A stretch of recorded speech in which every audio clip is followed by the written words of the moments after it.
Hi there. Today's video is going to be on writing exponential equations. So a lot of situations in the world are actually modeled by exponential growth as opposed to linear growth, such as world population. So the world population is increasing every second, and the more people that we have, the more people there are, so the more babies that they can have. So current world population is close to millions, billions, roughly 7.8 billion.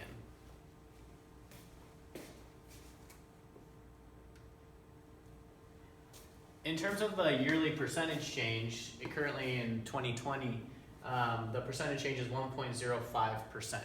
So for this problem, we're going to use our percentage change, or our growth rate, of 1.05%. Now, whenever you have an exponential growth problem, you're using this formula, and I'll break that down in a moment. Whenever you have exponential decay, meaning that something is decreasing by a certain percentage, you're using this formula. Now, if you'll notice, pause the video and look for the only difference between the two.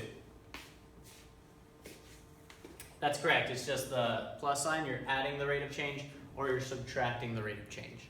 So there's not much of a difference. You can really just remember one formula and just realize whether it's growing or it's shrinking.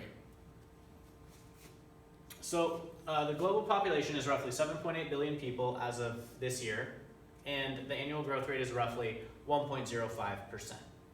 So we're going to be using the exponential growth equation for this problem because our population is growing and not declining. In the formula y equals a times the quantity 1 plus r quantity to the power of x. The A stands for the initial value, or you can think of an A for amount before we start growing or we start decaying.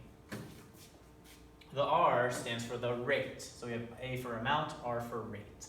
The rate is usually represented as a percentage, but we express it as a decimal. So I'll show you how to convert that in a moment. Lastly, X is the number of time intervals that have passed. In terms of this problem, the global population is talking about in the year, and the word annual tells us that we are talking about growth per year. So the number of time intervals that have passed, in our instance, the time intervals will be years.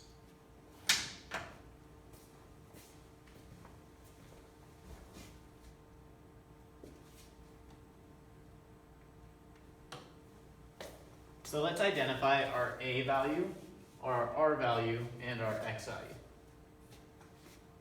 So our equation is going to be y equals, y being whatever the population is going to be, A, the amount currently, 7.8, and our units will be in billions,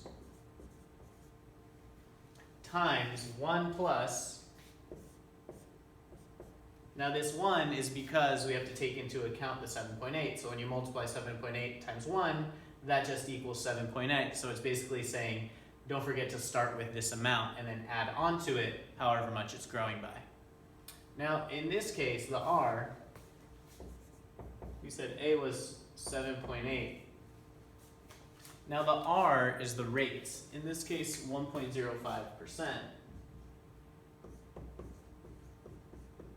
And it is a decimal, but we want to write it as a decimal without this percentage. So since we have 1.5%, remember percent, per is out of, cent is 100. So we're really dividing this by 100. So when we write it as a decimal, when we divide by 100, we're really writing 0.0105. So our rate isn't just 1.05, it's 0.0105.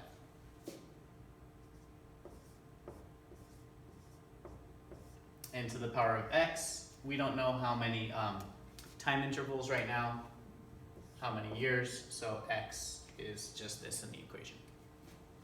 Now let's calculate for a few different scenarios. Let's calculate in the year 2030, 2040, and 2050.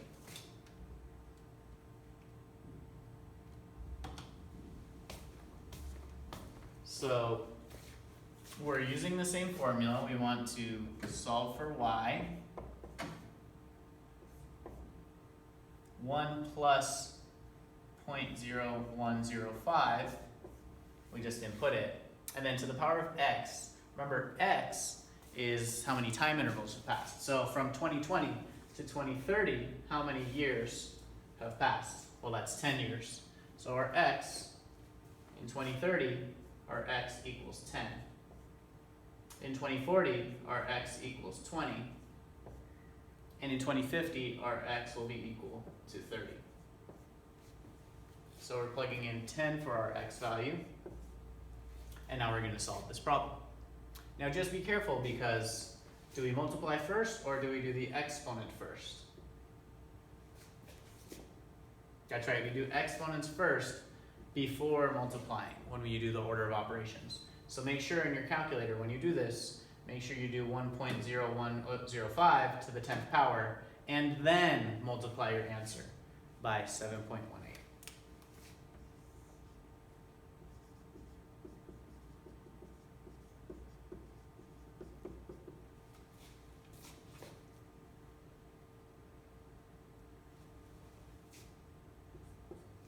So let's go ahead and pull up the calculator and do that.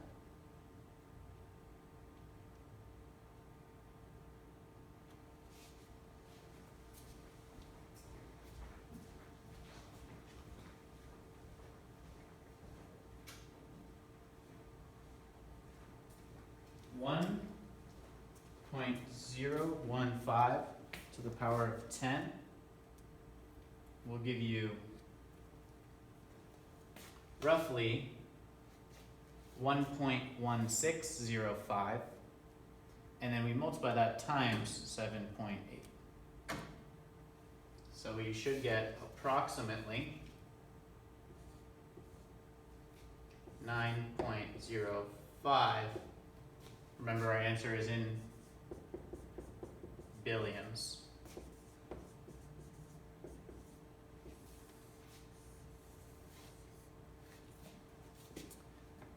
Go ahead and try it for 2040 and 2050, and then see if you get the same answers as me.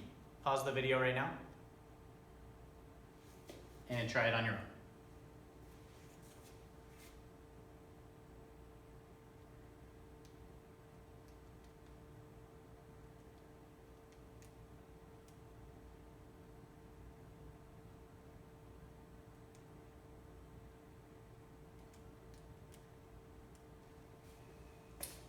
In 2040, you get roughly 10.5 billion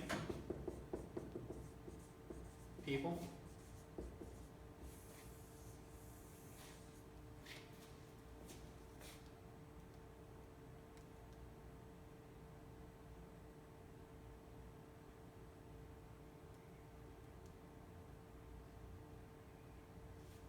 Oops, I made a mistake in my calculator.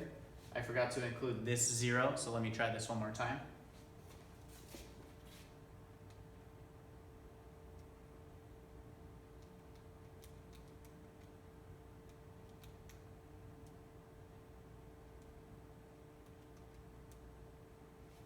Sorry, this is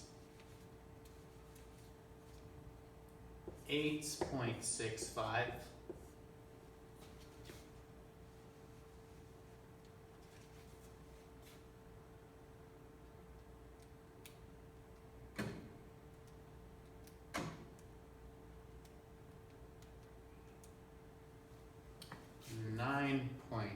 .6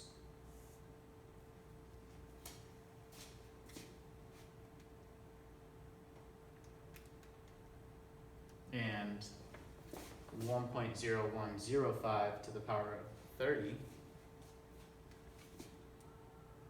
times 7.8 gives us roughly 10.7 billion people on this planet by 2050.